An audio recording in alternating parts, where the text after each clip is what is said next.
This is an age of disruption, of profound revolutionary change.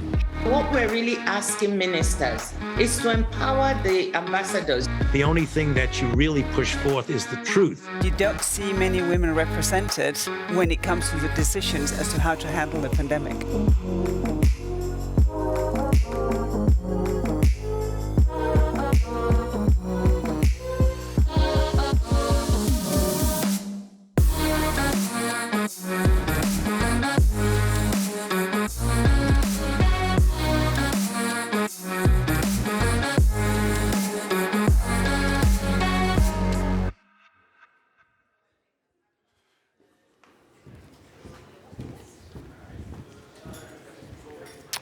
Good morning, and welcome to our last day of Politico's Sustainable Future Week.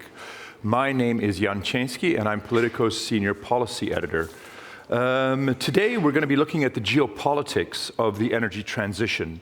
That includes how the EU hopes to parlay what it's done with the Green Deal, the enormous effort and cost that it's put into this policy, to shift other countries' climate policies. The whole thing doesn't make a lot of sense if Europe moves alone, as the emissions that the bloc puts out are not enough to move the dial on global warming by itself. We'll see that at the COP28 summit in the next weeks. The transition also has to ensure that it's not leaving people behind at home, which creates political risk for the whole project. The front page of our paper this week, which is out in the entrance hall, is a story by Carl Matheson that looks at the coal mine shutdown in the 1970s in the Netherlands that had a bruising and lasting impact on Frans Timmermans. We'll also hear about the enormous political tensions around the EU's wholesale power market reform, and also chat with Ukrainian Deputy Energy Minister Farid Safarov. Before we kick off, I'd like to thank our partners for making this summit possible. Our leading partners are Amazon, Coca-Cola, and Plastics Europe. Our presenting partners are Bayer, Google, McDonald's, and SQM. Our networking partner is A2A, and our visibility partner is EU City Calc. A few housekeeping rules to start. You can ask questions through the swap card platform. If you're in the room, you can scan the QR code on the screens or check instructions on our event website. And if you're already on the platform, you can chat with fellow attendees and ask questions in the questions box on the right of the screen if you're on a desktop, and below the live stream if you're on a mobile phone. We do like to debate, and so please talk about us on X or other social media. Our X hashtag is #PoliticoSustainableWeek. And now Zia Weise, our climate politics reporter, will be interviewing Maros S, the European Commission's Executive Vice President for the European Green Deal, Institutional Relations and Foresight. Quite a mouthful. Thank you very much, and welcome to the final day of our summit.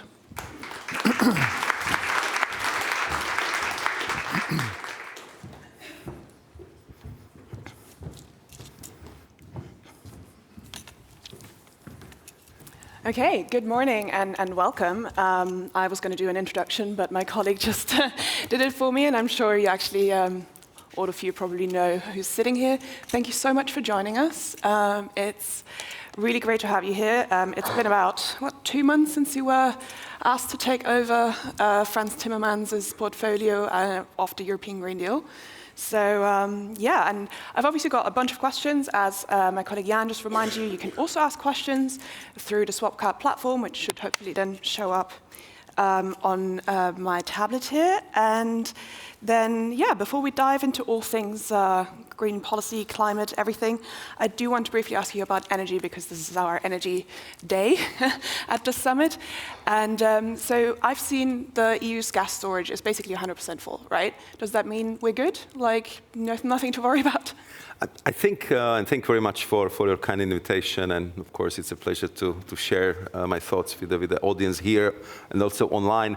First and foremost, I would say that I'm much calmer this year than I was the last year. As you know, I was brought in a little bit later on to start the common purchase of gas mechanism, which I think it's working like a clockwork. We are very happy with that.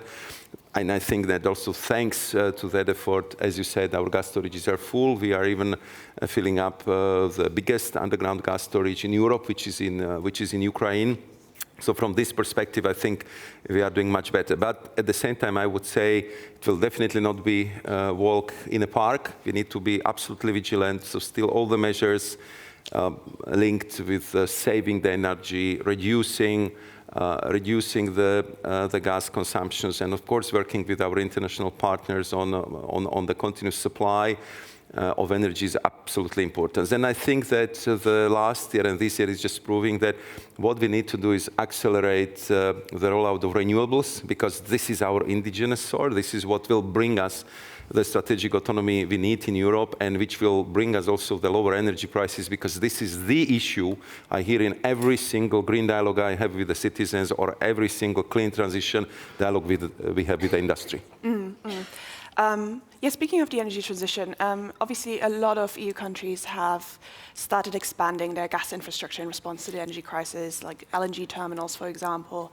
And there's been several European companies that have signed long-term, multi-decade gas deals, I think even last month. And I'm wondering, are you at all concerned that there's, a danger that the EU is going to be locked into using gas for far longer than it needs to?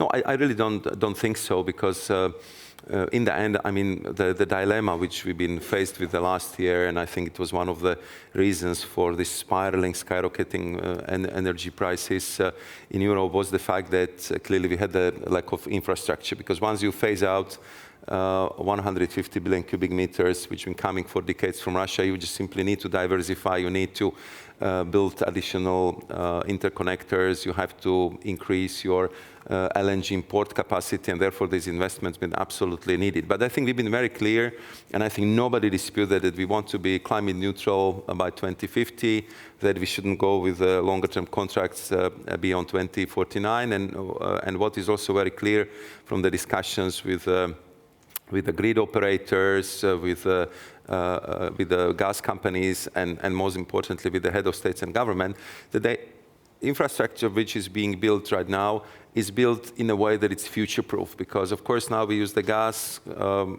As you know, we are going to switch more and more to hydrogen, more and more, I would say, to renewable gases. So we would need the infrastructure also for the future. But right now, I think what is our priority is to make sure that we will preserve the social fairness in European society. We'll do our utmost to suppress the energy prices and keep our industry competitive.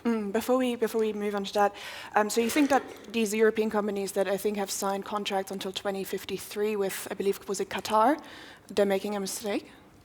I think that, as we said, that the longer-term contracts shouldn't be signed. I think that cut-off date was 2049. I would say that what we also are, of course, hoping a lot is, and we are going to present our communication very soon on how to improve the energy grids in Europe, but also how important the carbon capture and storage technology has become. And there is a lot of potential. And I think also big discussion in COP would be about unabated fossil fuels. And this word is very, very important because it just proves how important investment and research and innovation efforts should be focused on.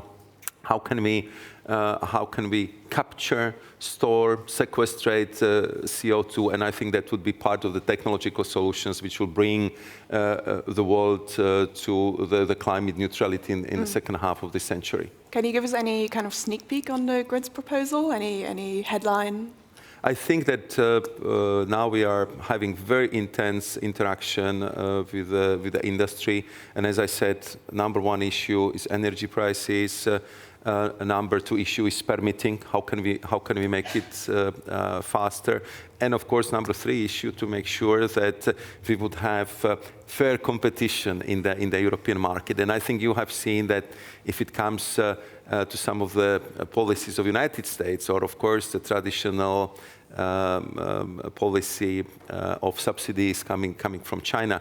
We clearly have to find the ways how we would reward the excellent work of European companies in lowering the carbon footprint, respecting the environment, being very responsible if it comes to the social standards. So, and you saw it in competitive sustainability concept being first time used with batteries. Now we did the same with the wind energy package. And the big issue coming to your question on the grids is that if we want to increase the part of renewables in our energy mix, to have more wind, to have more solar, we just simply also have to have the grids, which is the backbone of European economy, to be able to have that capacity carry more electricity around Europe. Just to give you the example I just heard last week from Poland. Last year, there was more than 3,500 applications for connecting the solar and wind parks to the grid, because the grid was not in a position to manage the volatility, intermittency, and carry that new volumes of electricity. And I think we cannot afford that waste anymore.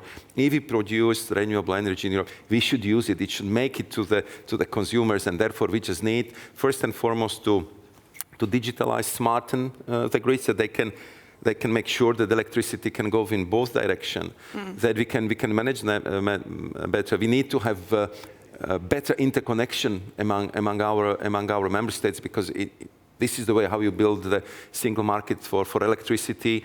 And I think this is clearly one of the priority for the energy and climate sector, I would say, and therefore all this would be reflected in the communication we are preparing. We of course would like then to hear from the stakeholders from the community, because I think later on, most probably next Commission, next European Parliament, they will be dealing with the legislative proposals, how to make sure that our grid, which is today considered to be the best in the world, but how can we further fine-tune it to the necessities and needs of the 21st century economy, when we want to have more than 70–80% of renewables in our electricity mix already in 5–6 years.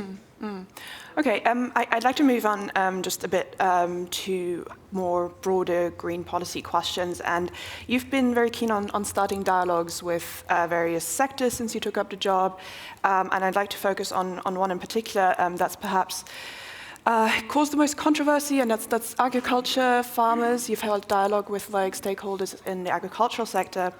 And agriculture is really one of the areas that, I think I had someone describe it to me as the Green Deal sort of final frontier. It's not really touched agriculture so far that much. So you just mentioned the next commission. So what do you think should be on the next commission's priority list for reducing emissions in agriculture? I think that, thank you very much for that question, because I think what we need to do here is to clearly show empathy, to clearly demonstrate the fact that we feel that anxiety which is in a society, and that anxiety was built and piled up and over the last few years. The Europeans probably since the Second World War didn't have to live through such a turbulence, be it COVID-19, then war in Ukraine, then high energy prices, high inflation, obviously these tragic events unfolding in the Middle East. So I think the Europeans have every right to feel anxious about the cost of living standards, about the social situation, and they really insist that this transition has to be fair. And that's, I think, the key for our policies, and therefore I repeat everywhere when I have a chance that we really cannot leave anyone and anywhere behind, because if this transition is not fair, it will not be successful. And I think that this is why we introduce the concept of the green dialogues with our citizens, with different communities. And clearly, the community of farmers, forest owners, forest managers is the community who, as they've been described by the President of the European Commission, they indeed are the custodian of our nature. They are providing us with the food security, and they have extremely responsible position in our society. So what we did was that we had initial meetings with different farmers associations. So we met with small farmers, organic farmers. We met with the food and drink associations. We met with big farmers who are grouped in the COPA, COGECA. We went through also with the groups which is representing alternative way of farming, because we simply wanted to hear their views. In many aspects they converge, in some they diverge. It's absolutely natural, and we want to prepare some kind of concept note for that strategic dialogue on a future of agriculture, which also the President of the European Commission, Ursula von der Leyen, referred to in her State of the Union address. And most probably we'll try to organize this series of discussions, debates, and dialogue next year. What I think it's very important to underline, and I think there we have understanding, because I spent 2 very intense days talking to the farmers, that they're fully aware that they're actually one of the first victims of the climate change. If you look at Greece, after the floods and fires of this year, they lost 22% of their revenues. And yesterday I had the chance to speak to the Greek minister. Still, they're trying to recultivate the land, and it's very difficult after such a floods and such a fires, and nobody knows how they can use it next year. So if you have a drought, if you do not have a water, if your soil is too tired because of overuse of pesticides, if you do not have the pollinators, if you do not have the biodiversity which is helping the agriculture production, then of course also the level of income, the output of agriculture production is going low. And I think that we have our common responsibility how to deal with these issues and how to reassure, of course, our farmers community that it shouldn't definitely be at their expense. We want them to have solid revenue, solid income, and we have to work together with them. Okay, but how do you achieve that? Because, I mean, to have a fair transition, you still need to have a transition. You still need to reduce emissions. I mean, I've had the Environment Committee Chair Pascal Canfin sitting here the other day, and he, for example, thinks that you should institute an emissions trading system for food production. Is that something that you can imagine the next Commission doing? I think that if you look at emission trading system, we're of course very proud of that system. If you look at the results, indeed, I would say this ETS1 brought in more than 150 billion euros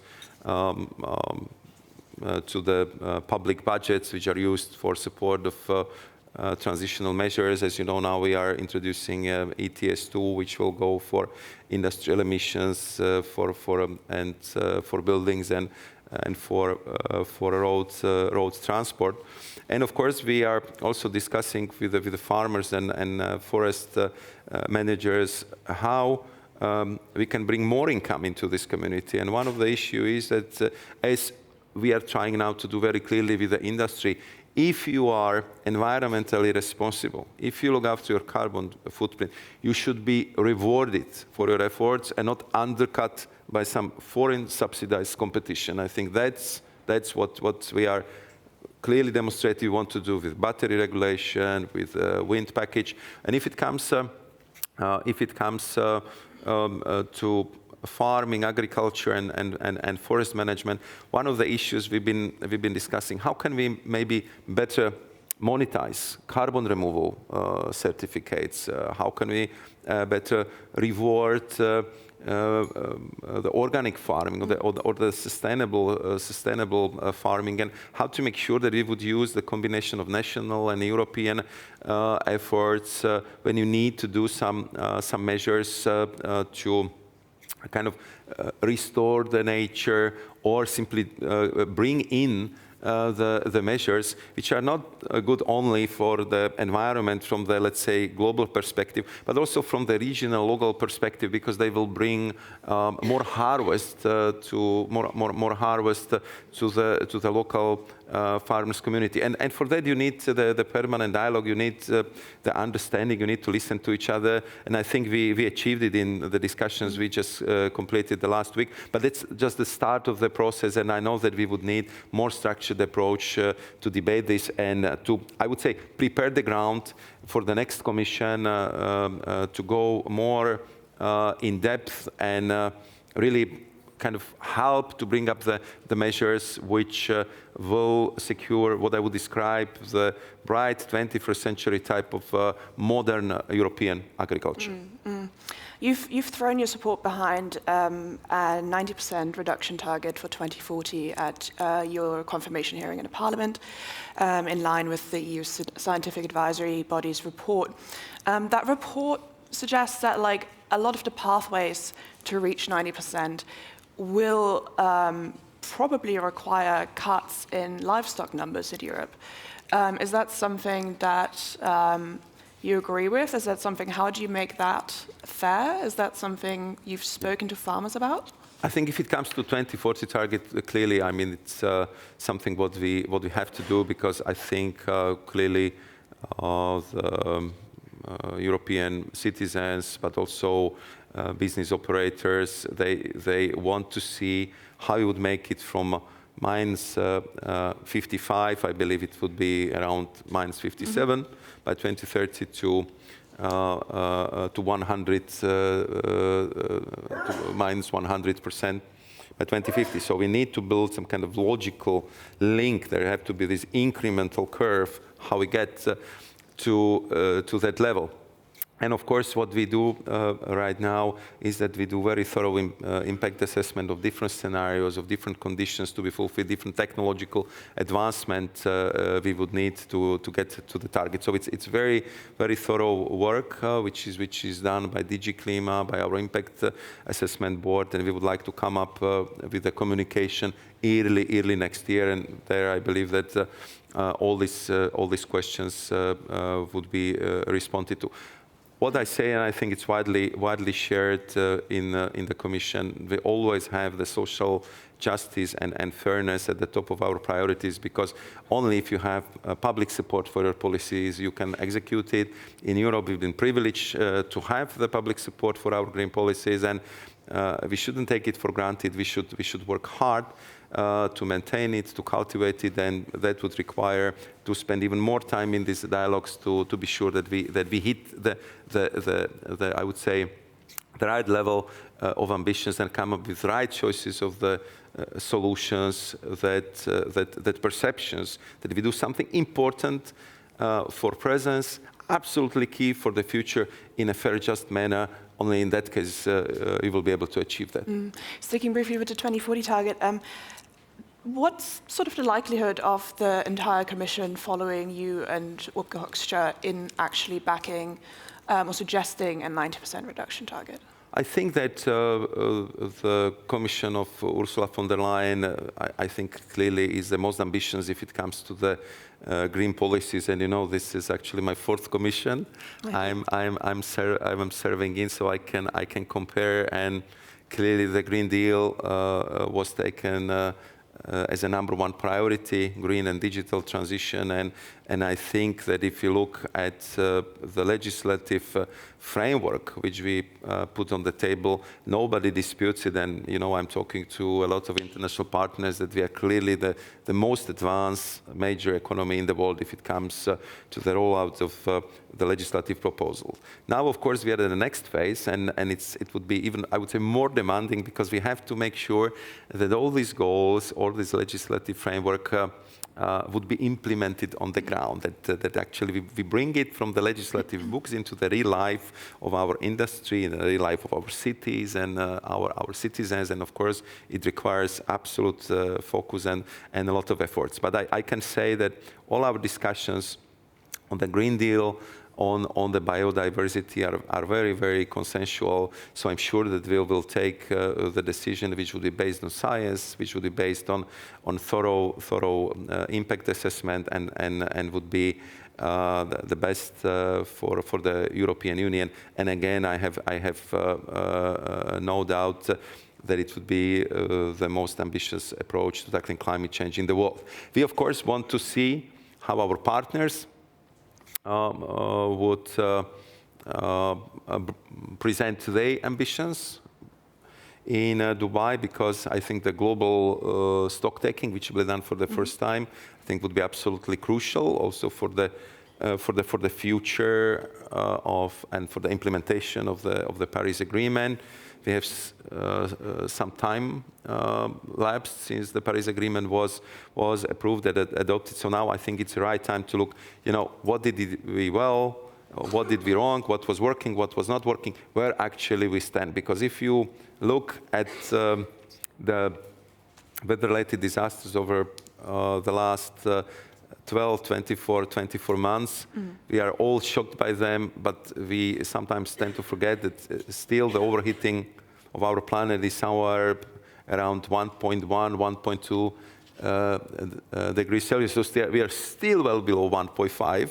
But let's only imagine what would happen if we would not be able to keep, I would say, this climate goal and go well over this target. What would it mean, not only for us in Europe, but the most vulnerable countries in Africa, Southeast Asia, and simply I think that Mother Nature is sending us very, very strong signal. Do this right, be ambitious, and we will be ambitious in Dubai, and we of course hope that our global partners will have the same attitude. Speaking of COP28, how important is it to you that there's movement towards a fossil fuel phase out? I think that I think it's a very important signal. I mean, I was just participating in one event with Fatih Birol from International Energy Agency, and because of, I would say, the crisis of the last few years, they predict that the peak of oil production and consumption would come much earlier, that it could be clearly this decade. So I think that's very important. It's a very important signal. I think that we will also be discussing a lot, a very important word, which is unabated. That even for the countries which they feel that they would need more time for the transition, that there should be insistence on using this technology, which is actually capturing the CO2 emissions, because I think that we clearly need to have eyes on the ball and to reduce the greenhouse gas emissions all over the world as much as possible, because we Europeans, I think we are doing our best, but we need the global effort to actually achieve the goals which have been set in Paris Agreement. What does unabated mean to you? Because for many people, for many countries attending the summit, it means very different things. Some people want to continue using fossil fuels with carbon capture, and that's why they're using unabated. What does it mean to you? I think that for me it means that this is clearly a transitional phase. In the end, we want to have fossil-free energy system, fossil-free world.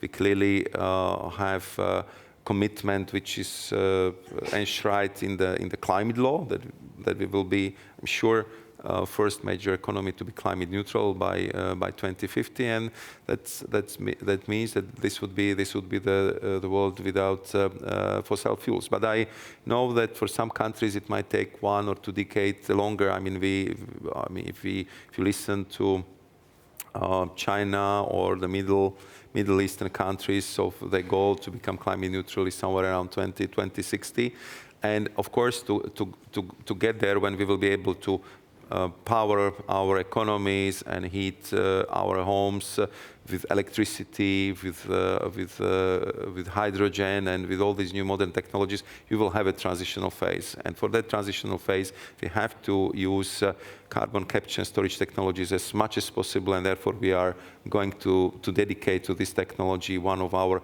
communication, which is being prepared and which will be approved within a couple of weeks. Yeah, and one last thing on COP28, and that's climate finance, which is inevitably going to be a huge element. There's lots of calls for rich countries to contribute more, and I mean, it's fair to say probably that the EU has been a leader in that regard.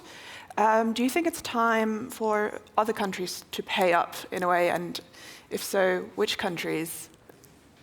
I think yes, and I have to say that it's always the proud moment when you as a European can present your position on these issues, because indeed, if it comes to climate finance and this very famous $100 billion of private and public money transfers to the developing countries, that we really did our homework. I mean, more than $23 billion came from Europeans over the last year. So we clearly are the major donor, and we are really fulfilling our international promises and commitments. And of course, I think that we are in situations today that every single country which can afford to help least developed countries, small island nations, should do it, because it's our common responsibility. Everyone who is in a position to help should help, and we should kind of overcome this traditional division, developing, because I know that there is a lot of countries who can afford to contribute, and they should, and that's, let's say, our diplomatic activity. And I know that my colleague Webke Hoekstra, who would lead our negotiations in COP28, he's traveling the world, and he's having very intense discussions with all potential partners to have a good, ambitious agreement, and also to have a good news if it comes to this financing issue. What about the United States? I think that United States, they said that in principle they're ready to contribute, and of course we hope they will, because clearly it's a very important country with very high ambitions if it comes to tackling climate change, and I believe that they want to be part of the positive solution. So I don't see any audience questions. I'm going to ask you one very brief final question, and that is, I mean, as you mentioned, you've had four commissions, was it? You've been here. Do you want to serve another term? And what would be the job you'd want to do in the next commission, if so? You know, I mean, to become the commissioner is rather lengthy past, and I really thought that this would be my final commission, but of course the year in politics takes very long time. So I would say that now I'm very much focused on my job. I think these questions will become relevant really somewhere around the European Parliament elections. Next year they will be a little bit later, so we'll see how that would affect the whole political calendar of the transition. And what I can tell you right now, the job I have, being responsible for the Green Deal, dealing with the foresight, working very hard on make the best out of EU-UK relationships, are all very exciting topics, and I love my job. Okay. Thank you so much for joining us here. It's been a pleasure to have you. Thank you for the invitation. And yeah, thank you for listening. Thank you.